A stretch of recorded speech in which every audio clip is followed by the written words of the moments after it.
დღევანდელ სასამართლოს ხდომაზე 4 არასრულწლოვანი იქნა გაკითხული.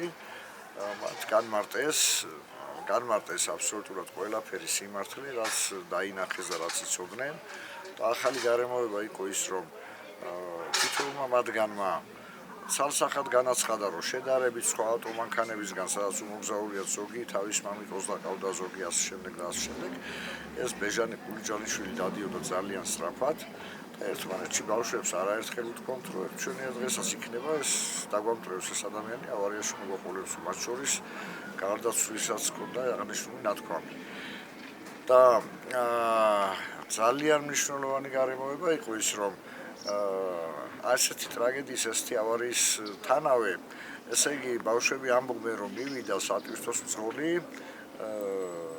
და ეხმარებოდა შეძლების დაგვარად სისხლს წმინდავდა, ამშვიდებდა ბავშვებს, ხოლო ბეჟანი ყულიჯანიშვილი შემთხვევის ადგილიდან გაქრა, მიიმალა და გამოჩნდა პოლიციელები, როდესაც გამოჩნდნენ მაშინ და ტელეფონზე ესაუბრებოდა ვიღაცას. ეს არის არასრულწლოვანების განმარტება.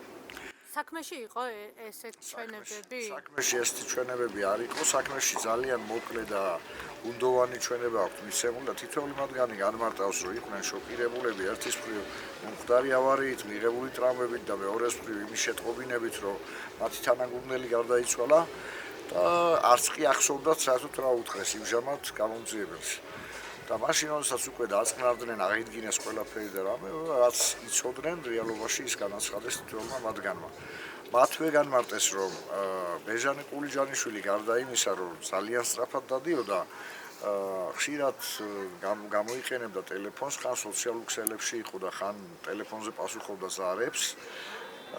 და რა თქმა უნდა, ეს ყველაფერი თითოეული მათგანის ჩვენება ფიქრობ, რომ იმოქმედებს საბოლოოდ სასამართლოს გადაწყვეტილებაზე, ვინაიდან და რადგანაც ექსპერტმა თეთრაძემ განაცხადა, გახსოვთ ალბათ, თქვენც ესწრებოდით, განაცხადა პროცესზე ჩვენს კითხვაზე, დაცვის მხარის კითხვაზე, რომ თუ ექნებოდა მას სხვა მონაცემი საქმის მასალებში, რომ მაგალითად დადიოდა ეს მძღოლი ძალიან სწრაფად, ან ამ კონკრეტულ შემთხვევაში გამოიყენებდა ტელეფონს და სოციალურ ქსელში იყო შესული და არ იყო ყურადღებით, იქნებოდა თუ არა იგივე დასკვნა, რაც მათ დაწერეს.